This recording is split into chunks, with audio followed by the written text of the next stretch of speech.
All right. Hey, Heather, how's it going? Good. How you doing? Good. Heather Halley, my boss and the owner and CEO of Independent Helicopters.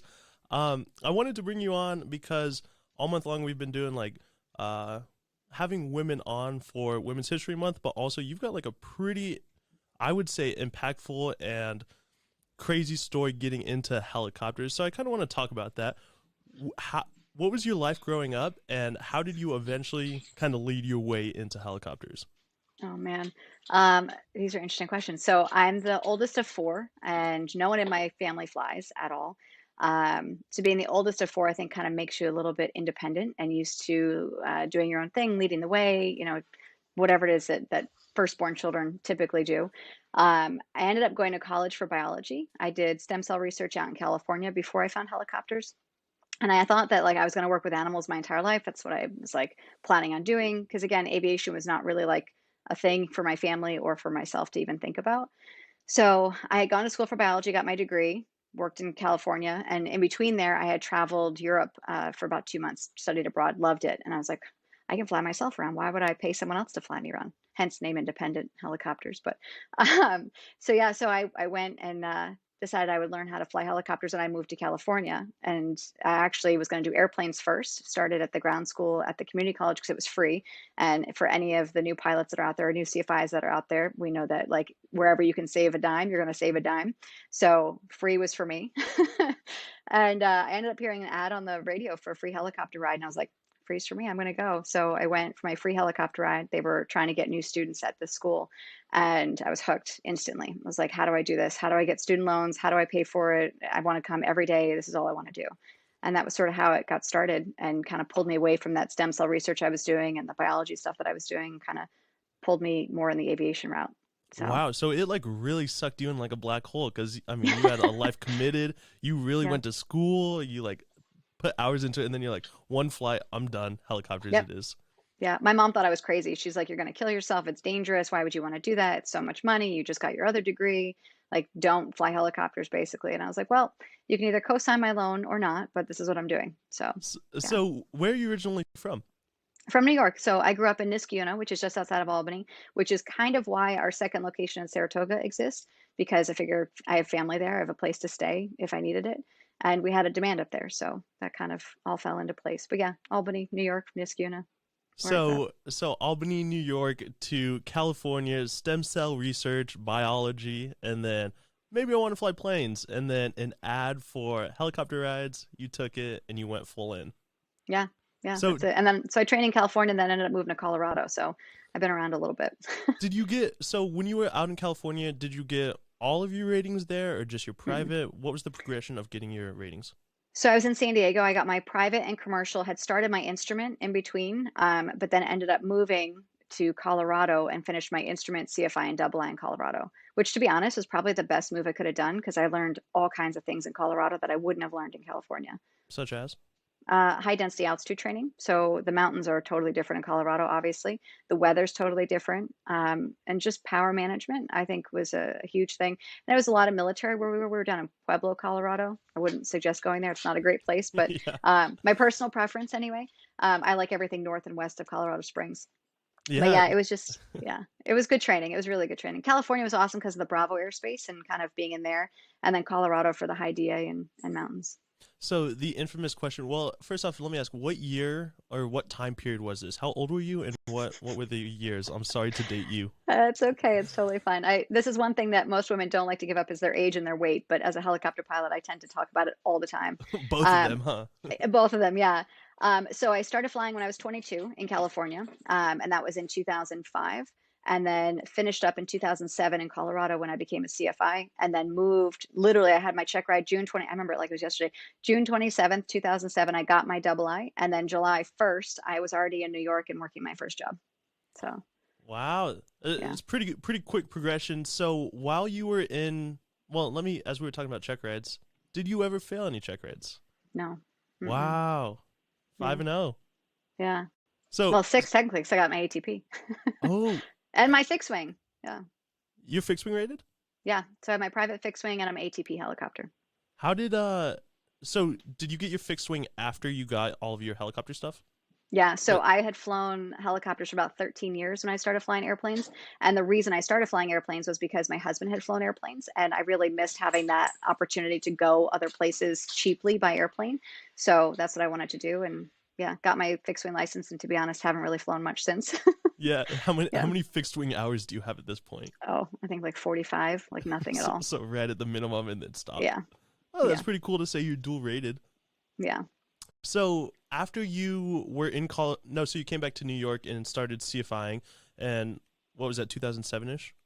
Yeah, so July 2007, I started teaching here with Silver State Helicopters right at Stewart Airport, which is where our first location really started. And they went bankrupt February of 2008, and I only had about 450 hours at the time. So I was like, well, what do I do now? Because no one's going to hire me without that magic 1,000 hours.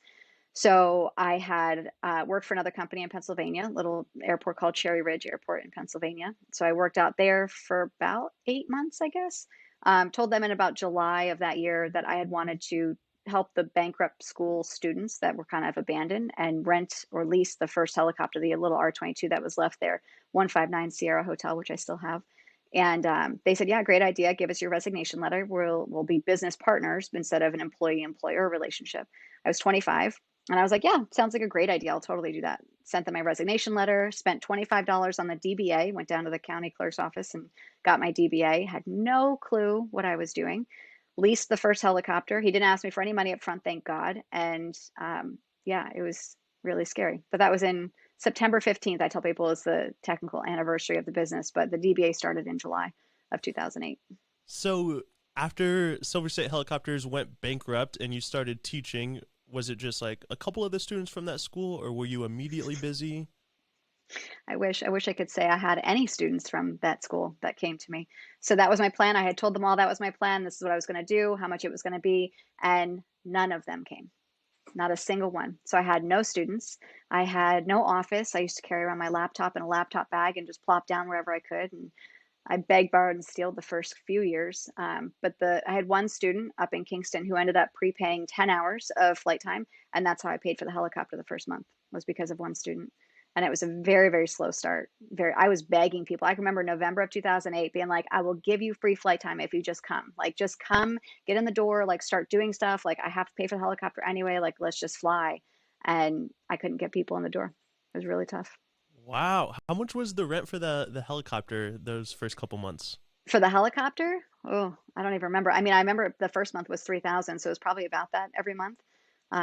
Between yeah, just for the helicopter, and then I had to pay insurance on top of that, and all the other things, the hangar rent, the fuel, the maintenance, parts, Th- supplies, all the things. That's kind of a specific question, but actually getting insurance for that first helicopter, was it initially insured through your previous employer, or did you have to go out and find your own insurance? Yeah, it And was did all on they me. did they grant it to you?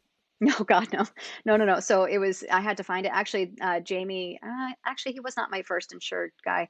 The guy who we get our insurance from now, he's our broker, and I think he found me on year two or three. So the company I leased from had suggested an insurance company and said, "Hey, you should go through this insurance company. This is who all of our people use. They'll insure you." And so I used my independent helicopters DBA, and that was it. Yeah. So you kind of fell into this company. Yeah, totally by accident. Yeah. I mean, I kind of was on purpose, but at the same time, it was not my plan. My plan was to be a partner with the other business. And then once I got my time, I was going to be like, "See you later. I'm going to go to Alaska," because that was my plan. And it didn't happen. Here I am. Yeah, so Yeah. you've not fell but like kind of trip and stumbled but walked into independent helicopters, and Yeah. then what does that make this? If it's 2022, so how long has the company been around? What do you how long 14 do you years. tell people? 14 years. Yeah. I round up because it's technically 13 and a half right now because September, we call our anniversary technically. So yeah, September 15th will be 14 years.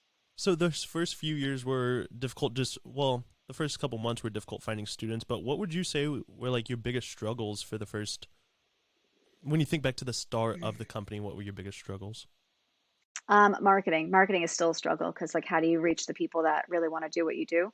And I found that all the money I spent on marketing in the beginning, I probably could have just saved because it became word of mouth, which was the cheapest and best advertising I could have done. So that was probably the biggest struggle. Maintenance as well in the very beginning. I think I got taken advantage of multiple times, whether it was because I was a woman or I was young or whatever it was. I can remember paying $600 for an oil change. I could do my oil changes by myself and only pay for, oil and oil filters. They're not hard. And so that's what I ended up learning how to do because I was like, I can't pay $600 for a freaking oil change every 50 hours. That's insane. So that was one of them. And yeah, there were a couple other maintenance issues that had happened that, looking back, I'm like, wow, like I really got taken advantage of for those. But those are probably the big ones, like the big obvious ones. Other things like trying to make ends meet, like pay some bills. I maxed out credit cards all the time, and that was really tough. Yeah.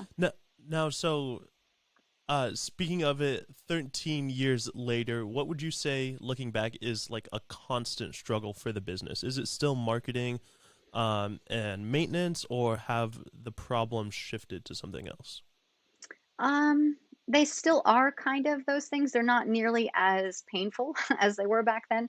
Marketing, I think we kind of have a good handle on now. I finally hired a good marketing company, which I had always been afraid to do because they cost so much money. But it's paid dividends. So I think that's helped now. Maintenance, we have maintenance in house, so that's helpful for most of it. He doesn't do all of it, so that is a kind of interesting struggle to kind of deal with. Um, I would say, and this has been an ongoing thing. Matt and I were just talking about this probably last week. How staffing has become like our thing now. Of it's always been hard to find staff, and so every year, and this is very common in the flight school industry, that every year you're basically looking for new staff because everybody gets their hours and moves on. So whether it's a year or 2 years, it's really hard for employee retention.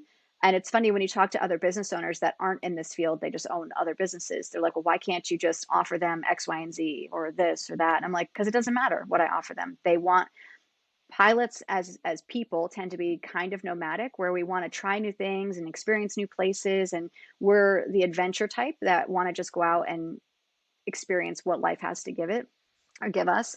And I think that's part of the struggle that we're having now is the timing of all of our staff, leaving or coming and hiring new staff and retraining them and personalities. And yeah, it's the staff. That's, you know what, I think that's a great point to speak on. I mean, so many companies just across multiple industries are struggling with finding the right people to work. And I mean, not to get weird or spiritual, but after COVID, it seems like a bunch of people just disappeared, like a ton of people. Yeah, I don't know But where they are. I have no idea yeah, where they are. They're gone. like a ton of people Yeah. just went missing. But we can't find staffing anywhere. So working at independent helicopters, I mean, I'll reach out to my friends in the helicopter industry, but everyone has a job, and anyone that's coming out, everyone's looking for CFIs. It's Yeah. a very, I mean, I empathize because it's a very difficult position to be in as a business owner. You just can't find help. Yeah. And then it's like I'm trusting them with a, 250 to $600,000 piece of equipment and my reputation and my business and, the other people that work for me, their livelihoods and everything else. So it's not just someone to answer phones or, serve food. There's a lot going on, a lot at stake, a lot of liability, and you can't just give that over to somebody. There's a lot of trust involved with who you hire. That's So, and that I mean that's a great point. You've got a weird position. We're going to talk about it in a while, but being a pilot examiner and giving check rides, if you're going to issue someone their CFI, that's a big title. And then you're trusting them to go out and work for a company, and you, Heather Halley, are saying that this person can work as a CFI and they've got the right skills to do it. So another company is trusting you and your mhm. DPE with that. So I mean, it's interesting, and we'll talk about that in a little bit. Let's talk about the company. So, how many aircraft do you operate now, and what is the model for how you use aircraft? I don't know how to answer that last part of the question, but we have 9 helicopters. And do you mean like what do we use them for, Yeah, or no. like? So, I mean, because I work here, I know that we own some and rent some or lease some. Mhm. How does that arrangement work? So in flight schools, there's a very, very small profit margin, if any at all. And so the 22s, the amount of hours that we're putting on an R22, the amount that we would have to charge in order to be able to afford the overhaul when it comes time is just it's too high. I can't charge that to students. So we end up leasing the R22s because of that reason, because I don't want to raise my rates or do anything like that. So when they're time for overhaul, I just send them down to Tennessee. The company we lease from takes care of that through their own maintenance facility that they have down in Tennessee. It's not really their own, but their partner. And then the 44s we own and the 206 we own Okay. because the So profit margins are better. yeah. Yeah. Um, Speaking of the Robinson platform and the 206, we'll talk about the 206 in a little bit. Why did you choose Robinson? Is that because what you did your training in and you Yeah. didn't want to switch, or? Well, there are a couple of reasons. One, yeah, I did my training in that, and that's what I was familiar with, so I could teach in that. I hadn't really at that point when I started flown any other type of helicopter. And the 159 Sierra was there and ready for the taking. It's interesting when it was up for lease, nobody wanted it. They're like, oh, it's been sitting for 8 months or whatever, and it's got some rust on it, da da da. And I was like, I know this ship. I have flown this ship from day one. Like I've put all the hours on it. Like I'm comfortable with this helicopter, and I want it. So I think it worked out that that was the first one that I got. Yeah. So you kind of we're gonna zigzag here, but you started as a CFI. You started your own company, got the helicopter, got insurance, struggled finding people, but eventually you started that. Do you still CFI to this day? Do you still instruct and teach? 100%, yeah. And right now I have to because we have no staff. Yeah. But yeah, even still, I tend to be the fixer.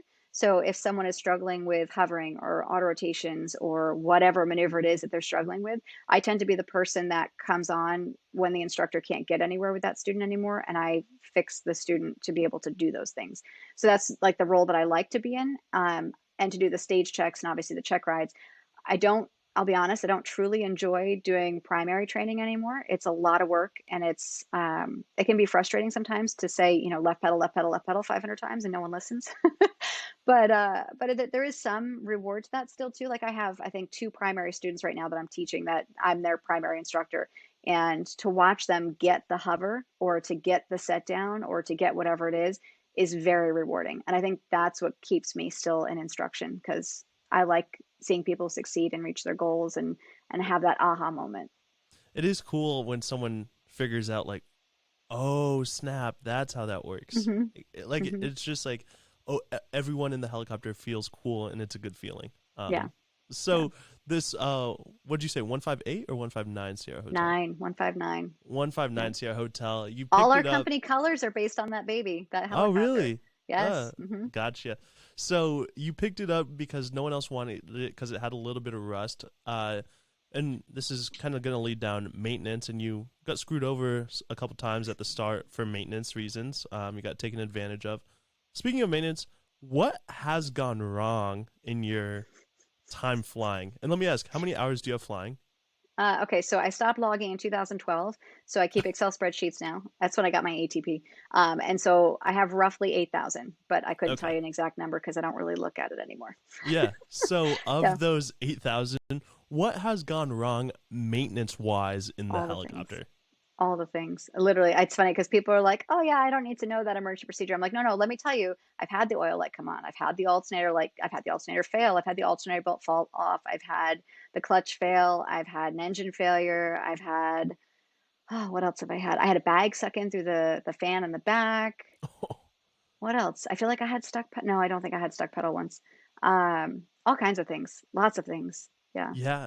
And has there, so let's talk about your engine failure. I mean, that two of them now. obviously two of them? Yeah, I mean, Delta Echo's down right now for Yeah. its yeah, the engine crapped out. I got lucky on that one because I recognized it before it actually failed. So, So, oh, yeah, and that one was more recently. Let's talk about the first one. okay. Set it up. Tell us the story. What happened on your engine failure? How bad is it that you have to say the first one? Yeah, exactly. Maybe it's a badge Oh, of honor.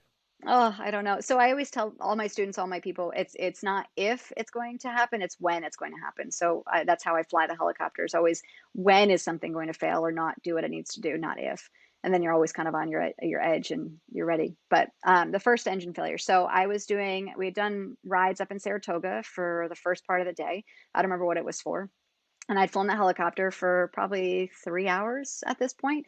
I'd gotten fuel obviously, and then we were going to Schenectady Airport to do another event. At the second event, I had flown again for like 2.5 hours, and someone had asked me, "Hey, can you take this mom, dad, and two small children on a flight?" And I said, "Well, I really need fuel." They're like, "Well, just do this last one and then get fuel." I'm like, "Okay, fine."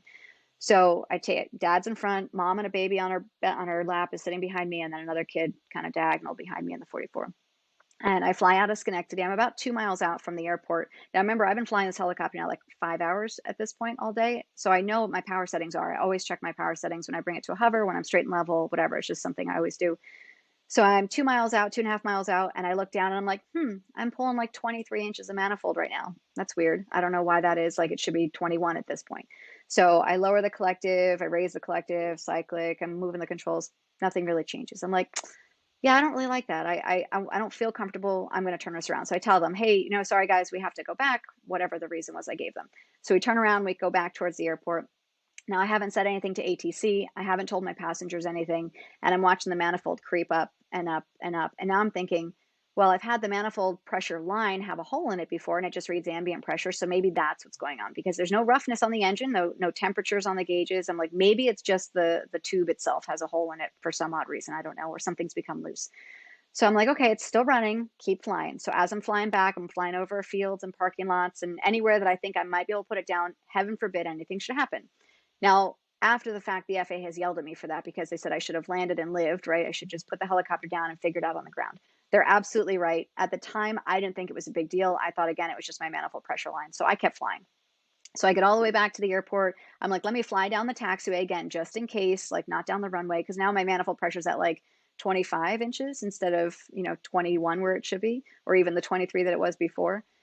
And as I turned to go down the next taxiway to go park where we had been doing our event, the whole helicopter, so now I'm demanding more power. The whole helicopter starts violently shaking. And I'm like, okay, we're going to set it down right here. And at that point, that's when the engine quit on me. So I was in a hover. Thankfully, was able to do a hover auto.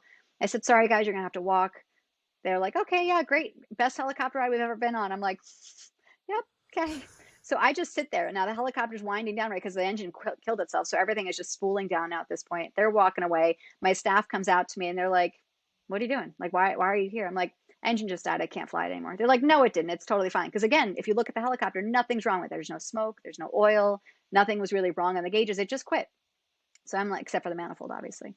So to like start it up again, like let's really see if it's failed. I'm like, I'm telling you it failed. I don't want to start it again. I don't think that's a good idea. No, start it again. Start now. I've got Matt, I've got my brother, I had another guy that was there, and I think I'm a student of ours. So all four guys now are like, you need to start it again. I'm like, okay, fine. So I start up the helicopter and it like oil dumps everywhere, smoke pouring out of everything, and it wouldn't start. I'm like, do you believe me now? Like it's done. Like it completely done.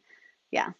Is bad. It had Wow. ended it. So the thing that had happened was there was a intake valve on the number 6 cylinder that got stuck and then separated, obviously. So it sheared off and then managed to make its way through 3 out of 6 cylinders. So it went through the number 6 cylinder, killing the exhaust and intake valves, the number 4 cylinder, the exhaust and intake valves, and then it shattered the spark plugs on the number 2 cylinder. Yeah, But so as you were flying along, you didn't feel a jolt or feel that event that caused it. nothing at all. Mm-mm. Wow. So, Yeah. I mean, honestly, you got lucky, and Yeah. the point that you brought up about the FAA saying that you should have just landed. You know what? That makes sense, but I also see your thought process where maybe something's just wrong. Like, you felt comfortable enough to keep flying. That's a I mean, it weird was still position. flying. So Yeah, it was like, exactly. I'm just going to keep going. If it's going to keep going, I'll keep going, Yeah, which exactly. isn't So, always the best choice. and you were making a precautionary landing by coming back. So Hmm. I understand their point. I understand your point. That's funny. So, uh, you've got how many 22s? Five 22s, 344s, and the Long Ranger. Yeah. Of between the 22 and the 44, I think we probably put more hours on the 22, but which would you Mhm. say is worse when it comes to maintenance? I don't know if either one is worse than the other. The 44 is more expensive, just because the parts are bigger. There's more cylinders, so there's more maintenance to do on a 44. But they're probably very similar as far as like the amount of maintenance that gets done. Okay. So, and you've never had an engine failure in the 22 or anything close? Mm-mm. No. You know, that has to speak to the build quality of those Lycoming engines and Robinson's engines that in whatever 8 or 9,000 hours, you've only had one or two mishaps with the engine. Yeah. Those are pretty Yeah. good odds, you know? Well, I think part of it is the way that we maintain them too. We go above and beyond for our maintenance. So we're doing the valve guide cleaning and the check, and we're doing the oil changes, more frequent. We're just I'm really particular about the maintenance because I'm sending people up there solo, right? I'm sending you up there, I'm sending other instructors. So I want everybody to make it home safely. And if it costs me, a couple $1,000s more, then that's what it is. Absolutely. So, you have the 22s, the 44s, and we have the 206. Now, talk to me about this 206. Um, I'll say that our basic model is we do flight instruction and then commercial work on the side. What do we use the 206 for? What do you use it for? So when we had gotten the 206 2 years ago, my goal was to use it for charter. We were going to really expand the charter and use it for the utility contracts because most utility contracts require a turbine helicopter. So I was like, well, if I get a long ranger, then I can use it for charter and I can use it for utility. So it was multi-purpose when we got it. So now, personally, I don't like doing the charter work, so I've made Matt sort of do that because they're not my favorite type of people or type of client, unfortunately. Yeah. But the utility work is its primary job right now is to just it's the only helicopter we have on the utility contract now. And when you say utility work, tell me what that means. So power line and pipeline patrol. So we do the electric transmission lines where we patrol them, whether it's an emergency or for they want to engage a line or like energize a line is how they say it. So energize a line or take a line down. So it's patrolling the lines, and then the pipeline. So gas pipeline, I do a quarterly patrol of that as well to make sure nobody's like digging or doing anything on the power or the gas pipeline. Gotcha. So, what helicopter right now, if you could, or if you've thought about, what would you add to your fleet? Hmm. Besides the It's 22 and a 44. I know we yeah. want more and more, but what No. other style? Honestly, I'd probably do a Jet Ranger. Like I love, there's a lot of helicopters that I love, but for practical use and what we would do with the business, I think a 206 Jet Ranger would make more sense just because it's a little bit more attainable for the student if they want to do a turbine transition. I can still use it for all the other things that I want to use it for. So it's, yeah, I think another turbine would be the way to go. If not another 44, but we don't necessarily need more of those, like you said. Yeah, exactly. So you could yeah, no, that makes sense. And they're beautiful helicopters, very popular. They're used everywhere.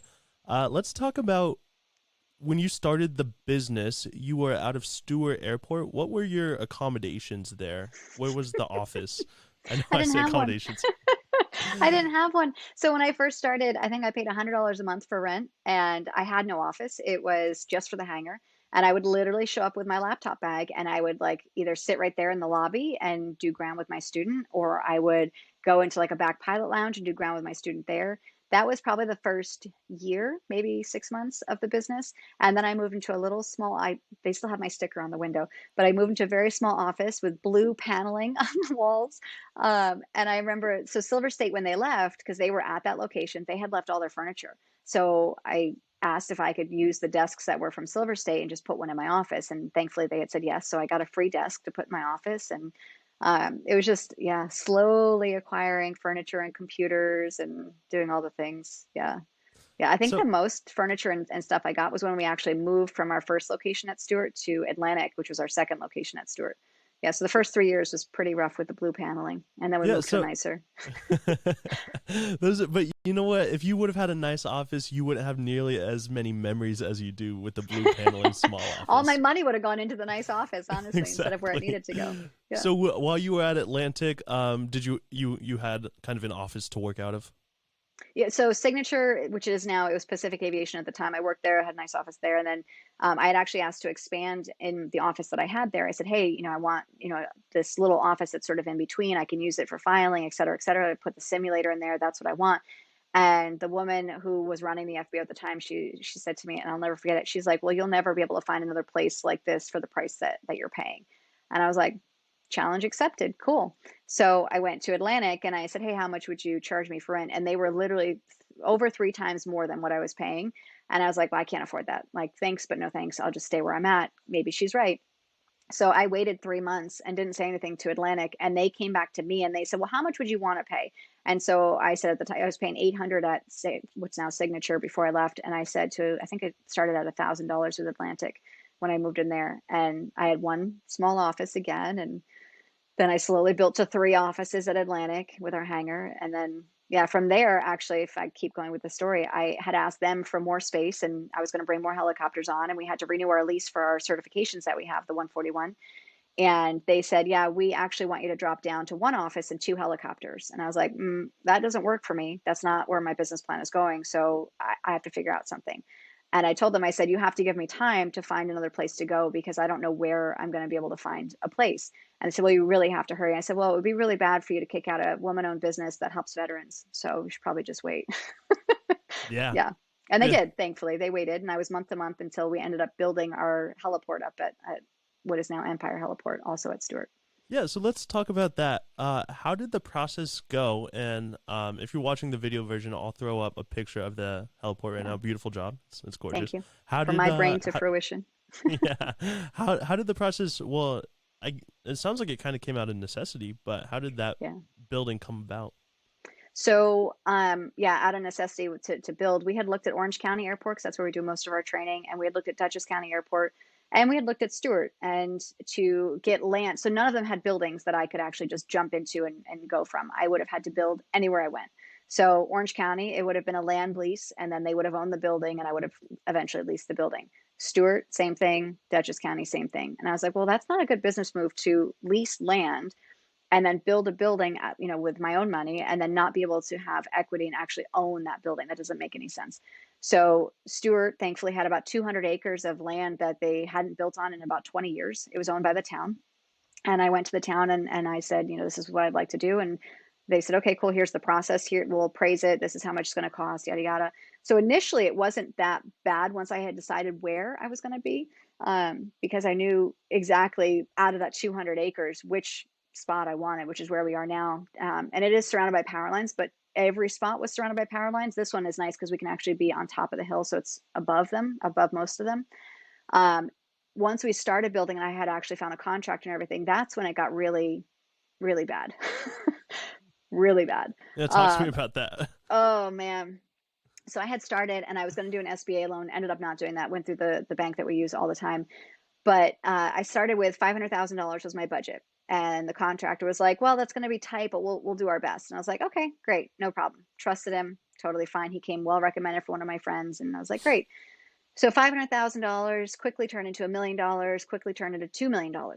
And I was like, okay, he's still building at this point. I still don't have funding. And I'm like, well, the bank has given me a commitment letter, so I should have the money. Another month goes by. Well, the bank gave me a commitment letter. I should have the money, but it just wasn't happening in time. And so his bills kept going up. And because I wasn't paying them on time, interest was accruing. And so that kept going up and up and up. And then during that, I was through the SBA process and like two different banks, and then eventually went back to my bank that I have all my accounts in. And I had said, can you guys help me? This is what I need. And they said that I needed, at this point, I'd probably put in, I think if I look at the math now, I'd probably put in $500,000 of my own money. I don't even know where that money came from because I don't have that much money in my account. So where it was coming from, I couldn't even tell you. Like everything that was the business was making was going into this, everything. And it was really, really, really, really tough. Maxing out credit cards again. I was penny pinching everywhere I could. It was really bad. And I ended up having to fundraise basically $200,000 and thankfully was able to do that. It wasn't really fundraising. I had to like pretty much beg this certain individual to lend me $200,000, which I still haven't paid back and I should probably soon. But that was how I got the loan through the bank and paid off the other contractor, fired him January of 2000. So we broke ground 2018. Yeah, 18. I fired the contractor January of 2019. Joe, my fiance now, actually came in June of 2019, and him and I together did a lot of the stuff on our own. So I tiled the bathroom floor, I painted everything, I helped him put door frames in, the staircase, everything.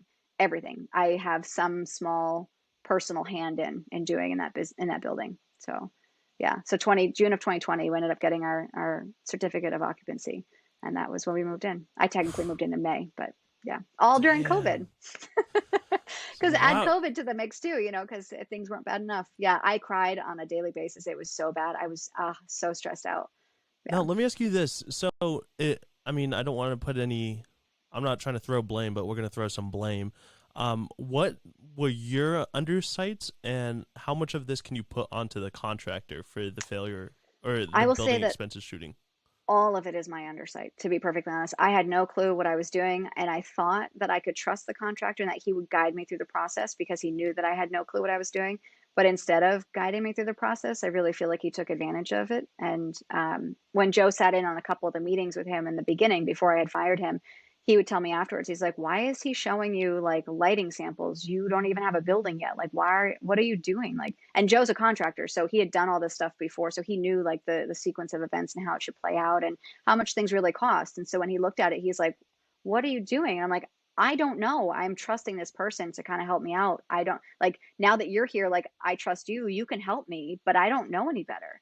So I could have educated myself better before I got into the process. I could have really held firm on my budget and maybe not done the beautiful glass corner that's there to save some money. And I mean, I cut a lot of corners to save money. There were so many things I wanted to do there that we didn't do because I didn't have the money for it or the time. But yeah, and get the funding first. That probably would have been the best step, would be to get the funding first. Because I thought it would just happen like right away. I was like, this is no big deal, but it didn't. Yeah. Well, and here we are now. It's a beautiful building. Now, looking back on the process, would you change it? Would you not have done it?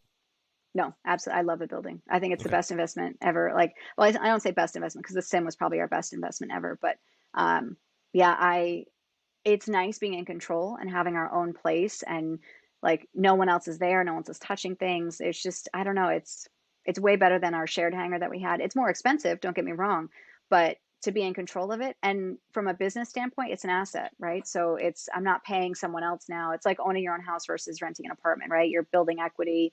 It makes more sense from a business standpoint than it does, to lease space. So Totally. And I mean, it's gorgeous. And talking about marketing, it markets itself kind of. It's a big yeah, it's a sign. giant sign. Yeah. Yeah, exactly. So you brought up that word simulator. Talk to me about your simulator, what we do with it, why you got I love it, the sim. I love the what. sim. Sim is the best investment ever. And I think I say that from a business standpoint, but also from a student standpoint. I think if you get time in a simulator, it makes you a much better pilot. It's challenging to fly. It's not like flying a helicopter, it's like flying something else, similar to a helicopter, but it's harder. Yeah. But you can log a lot of time in it. So the FAA has approved it. We have a letter of approval in there that counts towards 2.5 hours towards the private, 5 towards the commercial, and 20 towards the instrument. So that's half of your instrument rating that you can do in the simulator. And it teaches you how to trust the gauges. You don't have any, it's not a full motion, so you don't have the sensation of movement, which is great because you're learning to trust the gauges. And it is that much more sensitive. So your scan is faster, your reaction time is faster, your control is more precise. And I think I'll tell you a story. So I had someone that I had put in the simulator to do an interview with. I was okay, fly the sim because we couldn't fly in the helicopter that day. I was like, just do a traffic pattern, and they couldn't fly the simulator. And I was like, interesting. Like, why can't they fly the sim? Like, the sim is difficult, but if you can fly a helicopter, you can pretty much fly the sim. And then the following day, we had gone out to fly in the helicopter because I wanted to see how they did in the helicopter.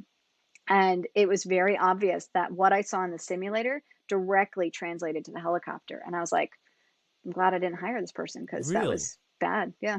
Why? What was it? Their lack of controllability or lack of? I think it was they were over controlling, sure, but a lot of times when you're flying a helicopter, it's where you're looking. So if you're staring at the ground, then you're over controlling anyway. And maybe, and I don't say that for everyone because I can stare at the ground and land a helicopter just fine. But if you don't understand the fine-tuned movements that are required to be able to do that, then you're just going to be all over the place. Yeah, no, totally. And that simulator is because it's significantly cheaper than the Well, flight yeah. time, and you get pretty much the same benefit that you would. So let's look at like the instrument rating. When you're instrument and you're in the helicopter, basically straight and level, not really any movement of the helicopter, and you're just locked in on the gauges. That's what the simulator does great is no movement, straight and level, locked in on the Hmm. gauges, and I'm sure you've gotten your money's worth. But think about it this way too, like if you get spatial disorientation, you don't know which way's up, right, left, whatever. In the simulator, you don't know that either. So you learn to really trust the gauges and to correct that and not rely on your body, right? So in the helicopter, we rely on our body a lot. And I call it flying by the seat of your pants, right? But if you are truly in the clouds, you can't necessarily do that because it will give you false signals. So I think So it's good to learn the skill. I agree. One thing that when I'm down in the simulator, so I'm not sure if we mentioned it, but for anyone that doesn't know, we've got two locations. We've got the Stewart location that we just described, down in Newburgh or New Windsor, New York. It's technically to Windsor, yeah. Okay, and then we have the Saratoga Springs location, which is basically just north of Albany. Um, and when I am down at the Stewart location, my primary thing that I do down there is like IFR stuff, and while I'm in the simulator. But after we do our simulated time doing IFR stuff, I'll let the student do a little bit of VFR time so they can see what they're doing, look outside. One of the best procedures that I like to practice that you cannot practice in a helicopter is engine restart procedures. So what I'll have them do is It's a good take one. them up to 4,000 feet. Then I'll be like, okay, I'm the student, and then I'll pull the mixture. Engine quits. They enter the auto, and then they establish their glide, make their mayday call, and then I'll have them restart the engine, put the mixture in, restart it, and that's a super good procedure that I like to Yeah. do. There's a lot of things that you can't do, or like practice maneuvers. I think it's just a good resource. Or blade Um, stall. Like we obviously can't do blade stall in the helicopter, yeah, but in the sim, exactly. it's cool. Just showing them what happens when the RPMs drop, and Hmm. this is why we tell you to lower the collective. Um, Hmm. so you worked as a CFI, you have this company. Now you work as a DPE in addition to your other duties. What is a Hmm. DPE? How did you become a DPE? Talk to me about DPEing. So DPE stands for Designated Pilot Examiner. So I'm designated by the FAA to give exams to pilots. So I started, God, I don't even know when I started being a DPE. It's probably been at least 5 years. Yeah, probably 5 years, maybe six, that I've been an examiner. When I started, I was only allowed to do private instrument and commercial check rides. And then after, I think a year, maybe 2 years, then they gave me CFI, double I, and ATP. So now I can do all the check rides in helicopters, reinstatements, whatever you need, which is great. And it's really been awesome because when other people need check rides and maybe I don't have the time in that helicopter, for example, the NYPD wanted me to come down and do their check rides in their Bell 429. I have zero Bell 429 time. So I was like, well, I can do that, but I need 5 hours in your ship at a minimum. So they're like, cool, yeah, whatever you want. So I was like, what? I get 5 hours for free in a Bell 429? Sold. Absolutely. I'll totally help you. So that worked out really well. And so if anything else comes up and I don't have the time, typically I just need 5 hours in it. And everyone seems to be willing to do that with me, which is really cool. But I love being a DPE. It's At first it was challenging, and I actually liked it a lot more in the beginning. Now it's still challenging, and I think the hardest part is really failing somebody on a check ride because I don't want to fail somebody, but sometimes it's really hard not to, you know? Yeah, and I mean, speaking to personal experience, some people, I personally, and I'm sure you did, worked really hard for your check ride, and we saw it as a big thing that we had to work for, like one of the biggest events of our life. Like, I'm gonna put in as much effort as possible. I think some people don't have that same sense of magnitude, and they just don't think their check ride's that big of a deal. Um, w- what is the most common reason that you do fail someone on a check ride? It varies. So if it's ground, like, and we'll speak, maybe I should do like private commercial as Yeah, like a let's do that. Let's baseline. break it Yeah. down by rating. Yeah. So the ground, I mean, I've had some add-on guys that didn't know aerodynamics, and obviously that's a fail. The SFAR 73 for me is a big deal. Like if you don't know like the things that will kill you in the helicopter, then you probably shouldn't be flying. So those will fail. I'm trying to think what else I failed people for. Um, it's a lot of it is like pre-flight planning in general. So if you don't know that the aircraft's airworthy, you don't know that you're airworthy, you haven't checked NOTAMs in the way that you should be checking NOTAMs, like those are some of the things that I typically fail on for the ground. The way I typically work for ground though is I try and work people to the answer. Like I can't give you the answer obviously, but I can kind of let you look it up if you know where to look it up. I can ask the question a different way to kind of help maybe jog your memory a little bit. Most people know the information. It's just maybe the way I've worded the question they don't understand. So it's very much an open dialogue when I have a ground session with somebody for any rating. And when I've kind of exhausted all the ways that I know how to get the answer out of somebody and you still don't know it, then I'm like, okay, maybe we can't get it out of you. And that's why you would fail for the ground. For the flight, I'll say for private and commercial guys, it's either the auto rotations because I'm a lot lighter than most of the instructors that people fly with, or it's the off airport. One of those two things is usually what gets people. Mm. I have had some people that like generally just can't control the aircraft. They do like all kinds of crazy things up there. I'm like, what do you? calm down. It doesn't have to be so much. Don't work so hard. Yeah. Instrument approaches, if we were doing like, because ground sometimes is the issue, but that's very rarely. It's more the flight. Um, and the flight for the instrument, obviously, you've got certain standards that you have to be within. And some people just get hyper fixated on gauges. And that's actually true for commercial and private too. They get fixated on gauges and they just lose track of everything else that's going on. And then you're below the glide slope, above the glide slope, way out of course. You're not paying attention. You haven't identified the VOR or whatever it is that you need to do. So it's procedural typically for instrument. Now, let me, since I have you here and we have people Captive that want to audience. know in your DPE, let me ask you some questions. Do you grant grace for people knowing that this is their check ride and they are the most nervous they have ever been in their entire life and maybe ever will be? I assume that it's the worst flight ever. Yeah. Okay. Yeah, no, I do account for nerves for sure. I'll give you an example. So I just did this guy's private add-on check ride. I had flown with him the week prior, maybe 2 weeks prior, before he did his check ride prep with his other instructor. And I was like, okay, this is basically how the check ride is going to go. He had the opportunity to do a mock check ride with me, which I don't normally do. And he would have passed a check ride that day. Like, had that been his check ride, he would have passed no problem. And then day of check ride, after he had done his check ride prep with, two other instructors at this point, he's flown like 5, 6 hours since we last flew together. We did our flight and he was so nervous that all of his maneuvers were like just off. Like everything was just a little bit off. It wasn't anything that would fail him, but it was like, I know that you can do much better than this. Like, what the hell are you doing? So it was just nerves. That's all. So I do take that into account. Yeah, because some people, I mean, for a lot of people, and for good reason, it is a big deal because afterwards you may be a pilot and maybe it's a dream you've been working for and dreaming about your entire life. And I'm sure What? you've told everyone you know, and now they're all asking you how it went, and you're embarrassed Yeah. to say that you failed. Yeah. You know what? For my check rides, I never told anyone that I was taking a That's check ride because keep it that I way. I didn't want to tell. Yeah, and if you're going to take check rides, I recommend it. Like, let everyone be surprised. Say like, "Oh, I've got a check ride coming up in a couple of weeks," and then because failing a check ride is so brutal by itself, but then having to explain to your mother or your friends or your family why you failed the check ride in addition is pretty Yeah. brutal. Yeah. What? Tell me some stories about the worst things someone has done on a check ride, or at just in your 8,000 hours of flying. What have people done to you while you were flying? God. Oh man, that's a loaded question. Okay, so I'll go back to the check ride. So I had a guy, I think he was going for commercial. This is a while back now. And he had flown from Stewart to Orange County. He had trained with us, whatever. And so not a whole lot because he had time from other schools.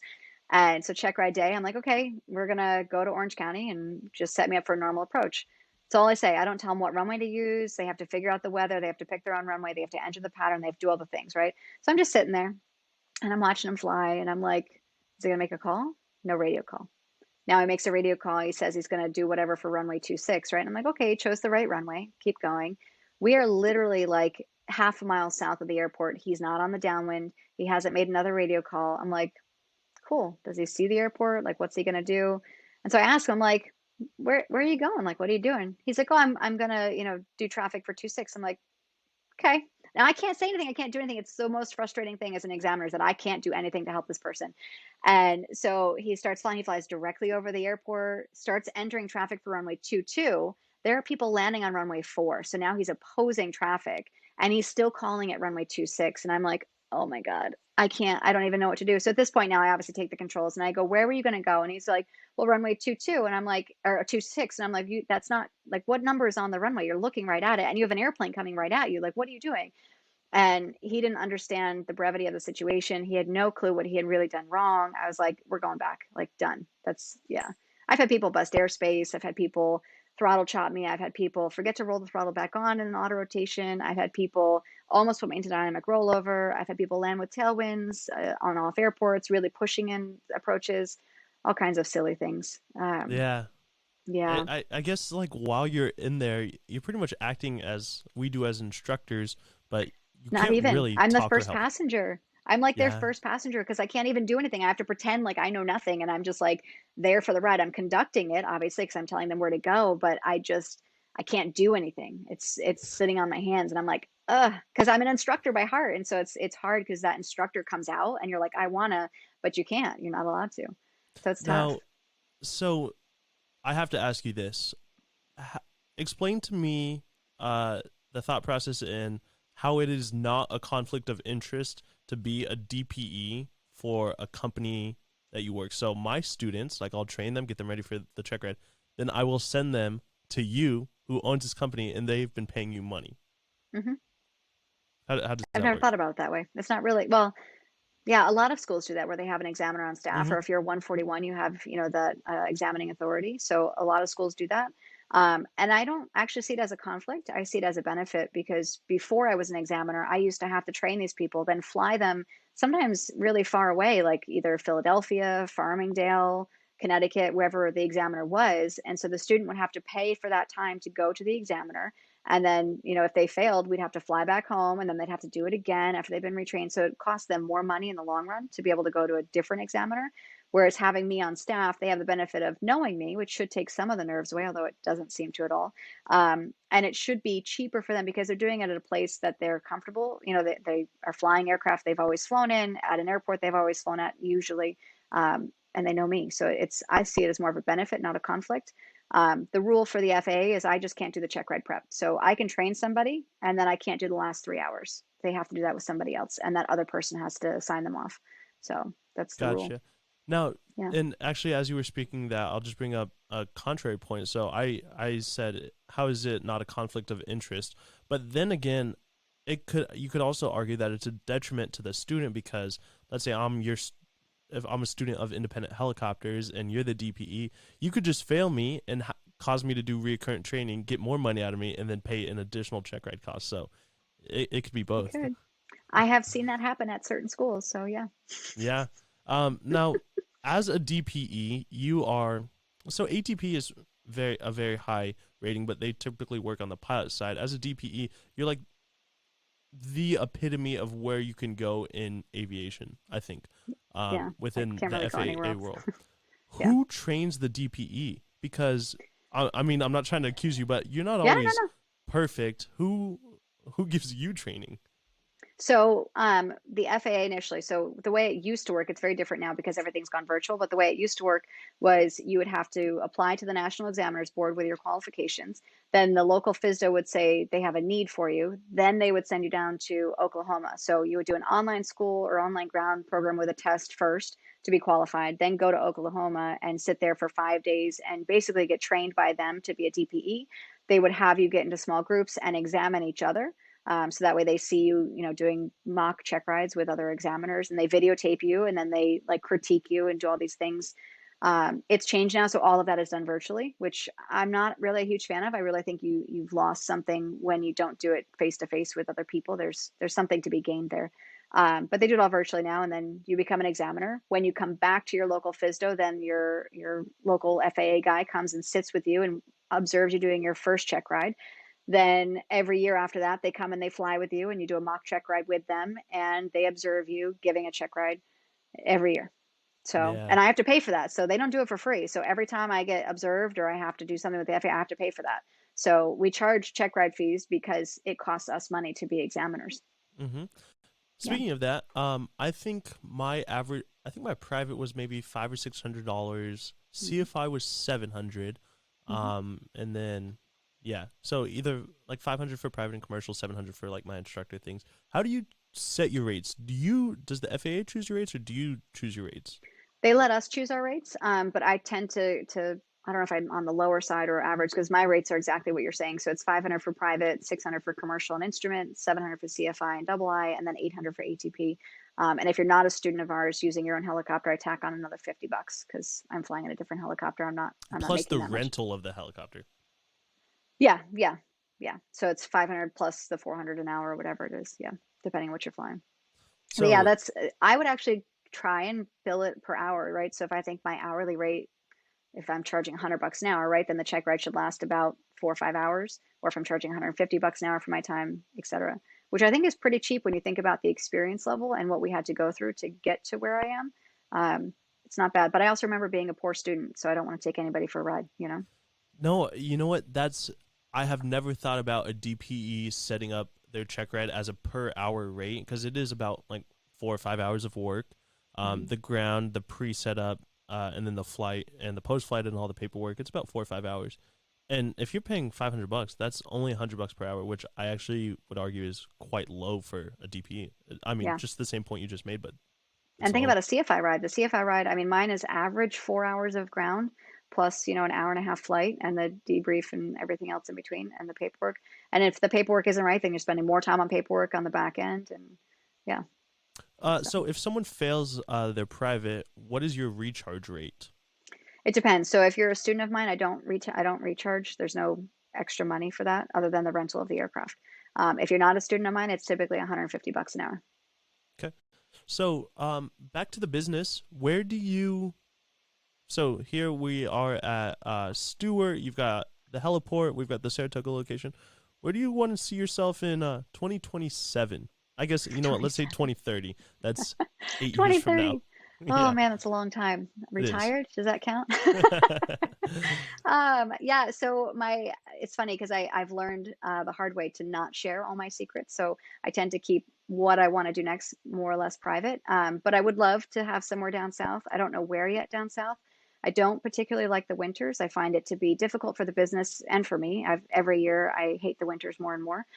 They're nice to visit, just not nice to live in and work in. So somewhere down south, I had originally thought North or South Carolina. Now I'm thinking possibly Florida, but I don't know yet. I haven't. I've been looking, but I haven't found the thing yet. So we'll see. But yeah, that's probably it. Well, take the business down south, or you personally? No, no, no, the business. So I have a third Okay, location. gotcha. Yeah, I have a third location.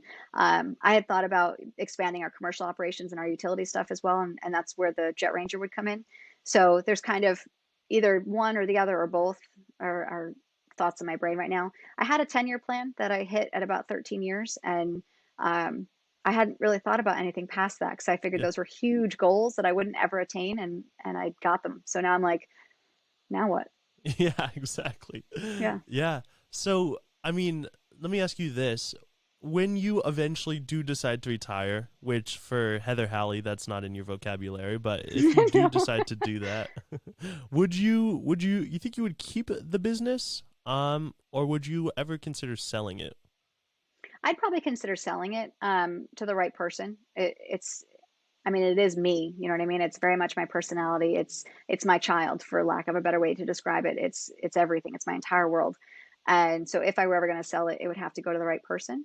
I had even thought as far as, because someone else had asked me the same question, I think on a recent podcast, and it got me thinking, and I was like, well, I could separate it and have Saratoga as its own entity and sell that, and Independent down at Newburgh as its own entity and sell that. There's a lot of ways to do that. So maybe eventually, I don't know, because I don't have any children, so there's no one that I would really hand it off to. And most of our instructors don't stay long enough to ever want any ownership in the business. So yeah, it would have to be that or something. I've been thinking about my exit strategy a lot for some reason lately, and I'm like, I don't know what to do because I'll be 40 this year. So if I'm in it for another 15 years, 20 years, then I should retire. What happens? Yeah, So it's I don't know. something to ponder. Now, you said independent helicopters is your baby. It is you. You are it. Pretty your much. co-equals. What are you like outside of independent helicopters? I'm And exactly the same. yeah, honestly, like if you asked me as like you're an employee of Heather, what's she like outside? I don't know. I don't have a good answer. So tell me what you are like outside. So it's funny, people ask me all the time, like, what are your hobbies outside of flying helicopters? I'm like, I don't know.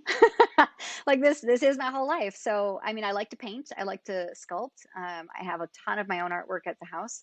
I don't bring it into the office because I'm not that proud of it. But yeah, I like to paint. I had gotten into like triathlons for a little bit, which I still really enjoy doing that.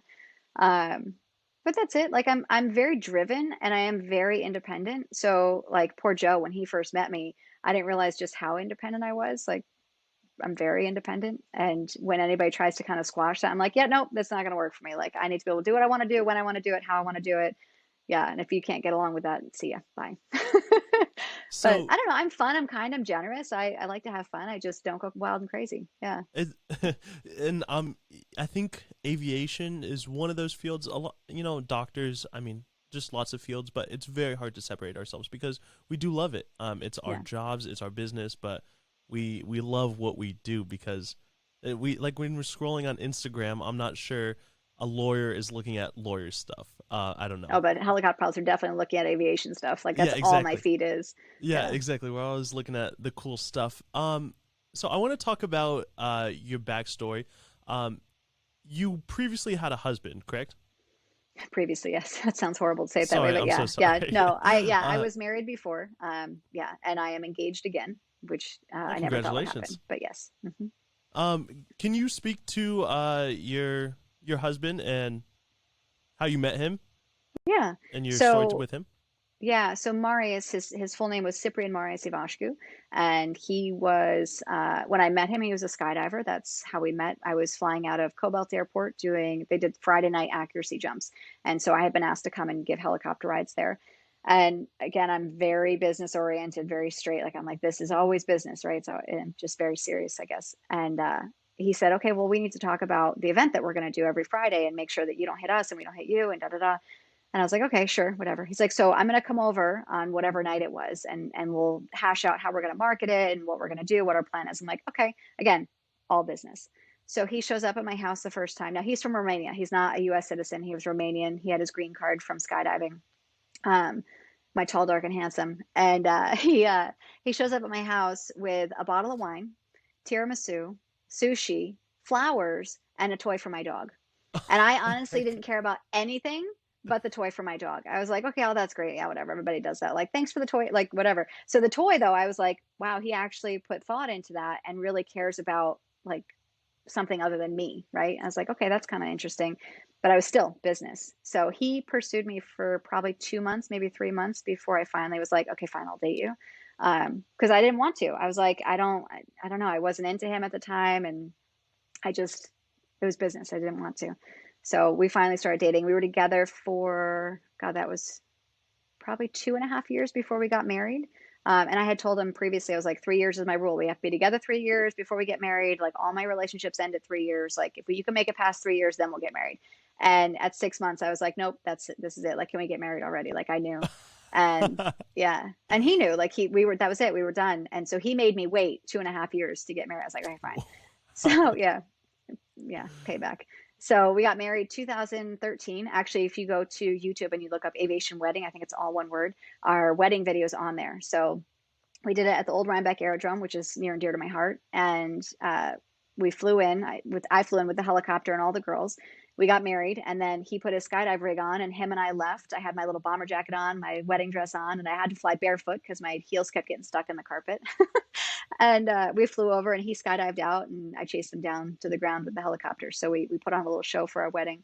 It was a lot of fun. Yeah. So we did a lot of that kind of stuff together through our relationship. We were married about a year and a half before he tragically passed. He was in an airplane accident. He was doing a banner tow up in Saratoga, the Gansevoort area, so it's northeast of Saratoga Airport. And I was supposed to be on the plane with him. I had gotten a call from one of our students that same day, and he asked me if I could do a flight with him. And I was like, yeah, sure, I can. I like, Marius, do you care if I don't go with you? Like, I'll just stay here. Well, we had gone grocery shopping. We'd planned for dinner, the whole thing. I went and did my flight. He went and did his flight, and he had texted me something, and I responded. And then I left my phone upstairs and went to take the dog downstairs to like go outside to go to the bathroom after I'd gotten back from my flight. And I came back up, and my dog vomited, which I thought was really weird. And I look at my phone, and I was like, oh, I have a missed call from a 518 number. Like, that's weird. And the message was the guy who owned the drop zone where he was doing this flight out of because he was doing a banner tow for the drop zone, the skydive place. And the guy was like, hey, Heather, it's Bob. Call me when you get the message. That was it. And I was like, something's not right. So I text Marius. I'm like, hey, did you feed Lucy? Because she just threw up. No response. I call him straight to voicemail. I'm like, okay, I need to just get in the car and start going. Like maybe he got into an airplane accident and he broke his leg. He's going to the hospital. Like I'm going to have to just go up there and be with him. And, even if we have to drive 2 cars back, whatever, it'll be fine. I'm going to go up there. And that was August 2nd, 2014. And I got in the car and started driving. And I think I called Matt at that point and told him, hey, I don't know what's going on. I'm going to Saratoga right now to find out what's up with Marius. Like, just in case, I'm just giving the heads up. I called my sister and my mom. My sister lives in Poughkeepsie. She had been in Saratoga that day. We have a cabin up on Sacandaga Lake, my mom's side of the family. And so they were all there, like having some gathering. So they were pretty close to fair enough to where the accident was. And I remember I was just past I think it was the Coxsackie exit, exit 21 or 20. I mean, I think it was 21 on the throughway. And I got the call. And it was probably the worst call of my life. Like, even just talking about it now, I can like feel that like emotion come right back up, and that choking feeling. And I remember pulling off in the New Baltimore service area. I had the dog in the back, and I'm just hysterical crying. I can't breathe. I can't see. I'm like, I have to keep driving. I have to get there, but I can't drive right now. And I pulled myself together and basically cried all the way. And I don't even know how fast I was going. I was going really fast. I made record time up there. And everyone, I called Matt, and he was like, okay, I'll cancel your students. Like, what do you need from me? He's like, do you want me to call you police escort? I'm like, no, like, I'm just going. I'm not stopping. I won't wait for anybody. Like, no, I'm just going to keep going. If I get pulled over, I get pulled over. I'm just going. Called my mom, told her what happened. So my whole family went to the accident site, and they had, she called me again while they were there, and she's like, hey, they want us to identify the body. I'm like, do not. Nobody is going to look at that. The only person that needs to look at that body is the guy who owns the drop zone, because it's his fault. Like, I'm not, nobody from my family needs to see that. That should not be their last memory of him. So when I got there, the sun was setting, and they had pulled him out of the wreckage, and the airplane was, what had happened was they took off in the airplane, and he flew around, picked up the banner, and he had everything set to climb out, but he did have some carb heat on, and they think that maybe that was the reason why it didn't climb. But I have some backstory. I just don't want to share it because I don't know for sure. Um, anyway, so he takes off with the banner for the second takeoff, and where he was going, like, he never climbed. The airplane just kind of flattened out, and he started going towards the end of the runway where there was all these houses and trees. And to the left of him was one tree and a house and a field behind it. And so it tried to go in between and was too close to the tree, so he didn't hit the house, clipped the top of the wing on the tree, and it flipped them. They went inverted, landed on the engine and the cockpit. He had a passenger on board, a 55-year-old man who sadly lost his life as well. And he died on impact. And my husband had his entire left side crushed. So his aorta and all the other, his jaw, everything was, I read the accident report, which I probably shouldn't have done either, but I was curious. So when they pulled him out of the wreckage, that's when he died, because everything was, yeah, the second they moved him, it was like, he just bled out. So that was tough. Yeah, it was really Um, tough. I'm very sorry that happened. Yeah. How I hate to like ask, but how did that affect the business? How did you move Yeah. on from that? How did that No. affect you working because you're so business driven? Yeah, it's a valid question. I couldn't fly. Obviously, I didn't eat for an entire week. Great diet, lost 10 pounds. But yeah, I I didn't guess. I didn't fly for, I think it was 2.5 weeks. I didn't fly, and I was like, I have to go into the office because the business won't run with it. At that time, I think it was just me and Matt, maybe one other instructor. It was just the two or three of us, and so I had to get back to the business. Otherwise, my business was going to crumple in on itself, And thank God I had Matt. He was my rock, and he really held it together for me. Thank God. And so I went back to the business 2.5 weeks. And I remember my first flight back. It was probably a month after he died. Maybe it was less than that, actually, now that I think back. And I remember my first flight, and I was in a Charlie airspace. I went to go pick somebody up to bring them up to Lake George. And I had Matt with me, I think, or somebody was with me, because I was like, I don't know if I trust myself to actually fly at this point. I think it was Matt. And I had the two passengers in the back. And I just totally missed a radio call. I thought they had cleared me to take off, so I took off. And Tower got back on with me, and they're like, we did not clear you for takeoff. Where are you going? Like, what are you doing? And I'm like, I am so sorry. Like, I had no idea. Like, I should not have been flying. Like, thank God I had Matt, but I should not have been flying, because it was obvious that my mind was not 100% there. So that was tough. And I slowly got back into it. We ended up, we, the, we had a bird strike that first one. So he died August 2nd. I think it was later in August that we had the bird strike with Matt and I flying it. So add insult to injury. Yeah. On top of all that. So now I had a 44 that was down. We had to deal with the windshield as well, because the windshield caved in. Um, but yeah, it took a long time, to really get back into it. And yeah, I started a scholarship for him. I think it was probably November of that year. A lot of people donated. I think one of my friends in Florida started a GoFundMe. At this point, like, there's so much stuff that happened that is all a blur to me, because I was so just out of it. And she had started a GoFundMe, and that, thankfully, I had no money, right? So how am I going to pay for his burial services or whatever? But that paid for his cremation, and then whatever was left over is what I ended up helping his family come to New York to kind of do the whole ceremony and everything with, his goodbye and dealing with them and funding what they needed. But then the rest of it I put into his scholarship. So now we have the Mario Savashko Aviation Foundation, and every year we give out $2,000 for people that have his same passion and love of aviation. So he had such childlike wonder about him with everything in life, but specifically with aviation, that he really, you can't find that in everyone. And so when I find that in other people that are applying for the scholarship, I'm like, oh my God, like I will help you just like I helped him achieve his dreams, and whatever I can do to make it work. So that's the good thing that came out of it, is the Yeah. scholarship. Yeah. Wow. Wow. Thank you for sharing that. That is there's nothing I'm gonna add to that. I mean, thank you for sharing that, and I'm sorry that happened. It's okay. um Life doesn't, it's not planned, right? You can't choose what happens to you. I mean, you can have some control over it, but really it hands you what it hands you, and you figure it out on the way. And what I have learned is, from every struggle, every bad thing that has ever happened to me, it has prepared me to either be better in the future or to help other people that are going through something similar, because now I have that relatability and I get it. And it's a horrible thing to say, like, yeah, like you've lost your significant other too, and I'm here for you because I've lost mine. But it really makes us stronger. It really does. Absolutely. Now, this is terrible, but it's worth adding to the conversation. As a DPE, as a helicopter business owner and a flight instructor, um, I don't know if you've experienced this, but after you sign someone off for their check ride, the private or the commercial, and then they go and fly, have you ever had anyone crash after you have endorsed Yeah. them to be a pilot? Yeah. So I had and only one, thank God. We had a private guy. He was a doctor, got his own helicopter, and I hadn't done his training. One of my instructors, this was during COVID, so he had his own helicopter. He was out in, I think, Pennsylvania somewhere. And one of the instructors that used to work for me went out, because we didn't have any business because it's COVID, right? So I said, here's some work that you can do. Go and fly for this guy. And so he went out, trained this particular student. The student came to me for check ride. I failed him on his first check ride.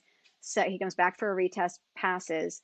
About a year later, maybe within a year after that check ride, he had taken off from wherever he was and got into a snow squall, spatial disorientation, spiraled and crashed the 44 and didn't make it. So he's the only How, one. how now, I don't know if you can speak to this, but what was the process of? Did the FAA come talk to you after that, and did they talk to the No, instructor? no. Well, I don't know about the instructor, but not to me. Um, Okay. all of my records. So when we do a check ride, like I have to fill out a form for the FAA, and so I put a bunch of notes and stuff in there usually. And I don't know if they just go back to that or what, but that, yeah, they went back to the instructor. And I think if you think about it, the instructor knows more about that student, their decision making, et cetera. They've flown with them more than the examiner has or ever will usually. So I think it makes more sense to go to the instructor.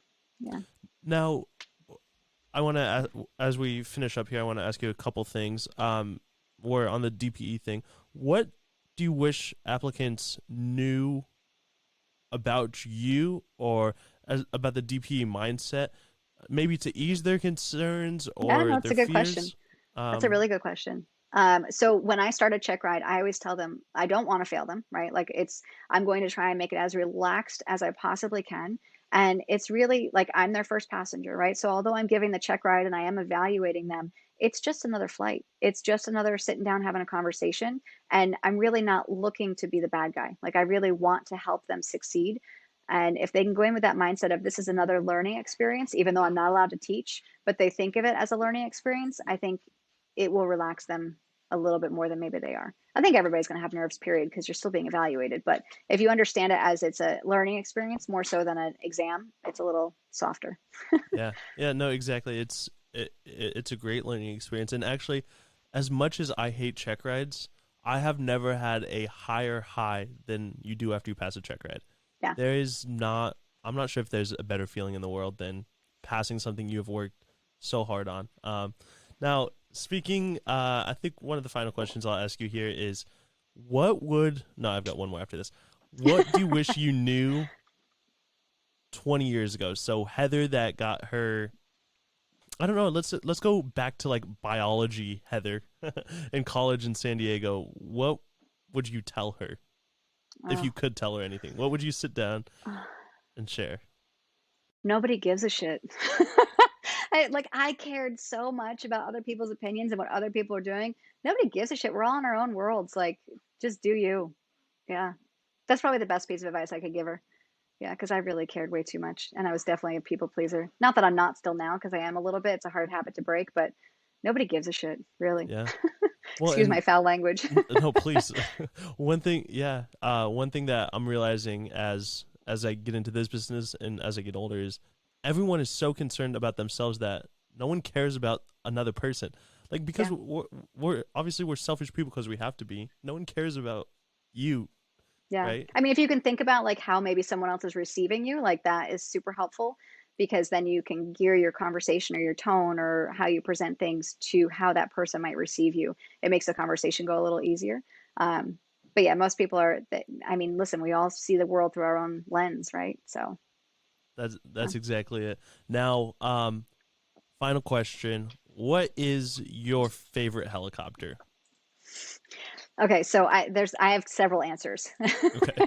So out of the fleet that I have now, I've always told everyone that if I can't have any other helicopter, like 159 is my baby. It's what I started the business with. So that's like it has my personality in it. Even when you fly it, it's a little slippery little And that's helicopter. a It's 22, right? it's an R-22. Yeah, that's my Okay. baby. Yep. Um, but if I won the lottery tomorrow, I'd go buy an MD-500, hands down, an MD-500. That helicopter is the most fun ever. Like it's just so much fun. So I'd You've buy an flown it? MD-500. Oh yeah, yeah. Talk to me about it. It's I've never flown that uh, helicopter. Explain to me why so it makes you happy. so I don't want to say anything inappropriate. Like I could say something really inappropriate, but I'm not going to. Okay. So the first time I ever flew it, the guy's like, "Oh yeah, like yeah, yank and bank it around. Like just go have some fun with it." So I'm like, "Okay, let me do what I would normally do in my Robinson, right?" So I yank and bank it around. I'm thinking I'm like hot shit. No, he takes the controls and he's like, "No, like this," and he literally takes this. And I was like, "Are we flipping upside down right now?" Like we didn't, but it was like pretty darn close to it. Where I was like, "This is amazing." Yeah, it's like an R-22 or an R-44 on steroids. That thing is so nimble and so much power. It's yeah, so much fun to fly. Yeah, So much fun. it looks like a 22, but you can do stuff with it and you don't have to be Yeah, scared. yeah, exactly. I've flown A stars and twin stars and a lot of the Bell products and a lot of different helicopters. And yeah, the MD was the one that I had the most fun in for sure. Do Yeah. you wish do you wish you would have gone to that route that you were thinking? So like biology and then getting your CFII 1,000 hours out into the pilot career. Do you wish that have worked out? I mean, do you ever think about that life that it Sometimes could have been? it's totally different, a totally different life. Yeah. It's sometimes I think about it because I look like when we go to Heli Expo, for example, I look at all these people and they're like, "Oh, you don't fly real helicopters because you fly Robinson." I'm like, "Come try fly one. Let's see how you do." Because Yeah. most of the people that have ever only flown turbine can't fly the Robinson. They have a really hard time with it. But so that would be like the only reason why I wish that maybe I had gone that route because there's a lot more to experience out there, like a lot of different jobs that I could have done that I wish I had done, and different helicopters to fly, different areas to fly. I think that would have been really cool. I'd be at a completely different place in my life right now. I may have had children. You never know. I may have settled down differently than I have now. But I like where I'm at. You know, I really like being in control. I love being independent, hence the name. But I just, I can't picture it any other way now. You know, and to know that I'm in control of my own destiny. I can make as much money as I can make and potentially, and then make more. You know, if I want to. If I want to work harder, I can make more money because that's what I'm in. You know, if I work for someone else, I can't necessarily do that. So there's a lot of freedom and flexibility in the life that I've designed. So Yeah, freedom in one extent. You also work 7 days a week, I whatever, do 26 hours a day. pretty much. Yeah. It never ends. Yeah. I go home and um, I'm on my computer doing paperwork. It's ongoing. Yeah. okay, well, Heather, I can't thank you enough for coming on the podcast. This was great. Do you want to give a little shout out to your company and all of your links and social media? Yeah, sure. So all the social media, it's at Independent Heli. I think that's on all of them now. I've got a TikTok, which has become incredibly famous, which is funny. And then the website is independenthelicopters.com. And we're awesome because I Yeah, can say that about my own business. Yeah, no, I love it. It's good. And thank you so much for having me. And you now know like my entire life history. So yeah, no, that's what we wanted. And we are hiring right now. If you are looking yes, for please. a CFI job, this is your boss. Now you know your boss. She's pretty great, and we've got a pretty great organization going on. Thank Heather, you. thank you for coming on. This was awesome. Thank you. And thanks for being with us. Appreciate Yeah, take care. it. See ya.